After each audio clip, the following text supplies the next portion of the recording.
In today's video, I'm going to show you exactly how to fix WordPress error 403 step by step. The 403 forbidden error is one of the most common issues WordPress users face, and it can suddenly block access to your website or even your WordPress dashboard. Don't worry though, in this guide, I'll walk you through the most effective methods to fix it quickly and safely. Make sure to watch until the end so you don't miss any important steps. And if this video helps you, be sure to hit that like button and subscribe to the channel for more WordPress troubleshooting tutorials. Let's start from the WordPress dashboard. If you can still access your admin area, that's great. Go ahead and log into your WordPress dashboard. Sometimes the 403 error only affects certain pages, but if you're completely locked out, you'll need to access your files using your hosting file manager or an FTP client. The most common cause of a 403 error in WordPress is incorrect file permissions, so this is the first thing we're going to check. Open your hosting control panel and navigate to the file manager, or connect to your site using an FTP client like FileZilla. Once you're connected, go to your website's root directory. In most cases, this is called public_HTML. Now here's the important part. Right-click on the root folder and look for the option called File Permissions or Change Permissions. For directories, the correct permission setting should be 755. For files, the correct permission setting should be 644. These settings allow your server to read and execute files properly without creating security risks. When you change the root folder permissions to 755, make sure to apply the changes recursively.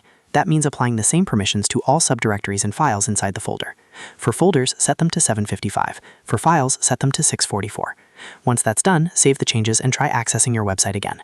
In many cases, this alone fixes the 403 error immediately. If you're still seeing the error, the next step is to clear your cache.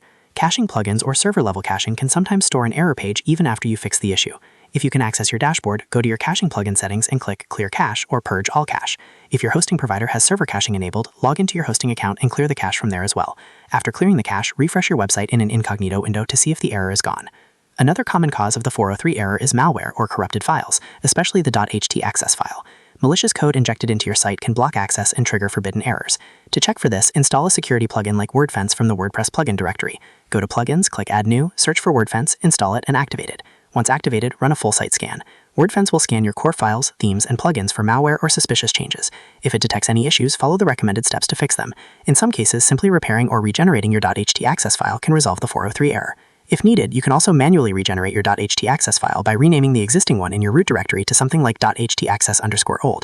Then go back to your WordPress dashboard, navigate to Settings, then Permalinks, and simply click Save Changes. WordPress will automatically generate a fresh .htaccess file.